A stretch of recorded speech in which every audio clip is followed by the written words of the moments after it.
Renotification కొత్త షెడ్యూల్కు ఇచ్చాము. ఈ వివరాలు మీకు తెలియజేయాలి అని అనుకున్నాము.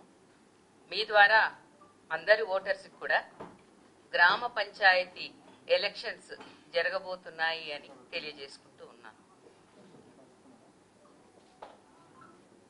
గ్రామ పంచాయతీలు ఎన్ని ఉన్నాయి, వార్డు వివరాలు ఏంటి, పోలింగ్ స్టేషన్ వారీగా ఎలక్టరల్ రోల్స్ పబ్లిష్ అయినవి ఎక్కడ దొరుకుతాయి, రిజర్వేషన్ వివరాలు కూడా ఉన్నాయా అంటే అవన్నీ కూడా మా వెబ్సైట్లో మీరు చూసుకోవచ్చు.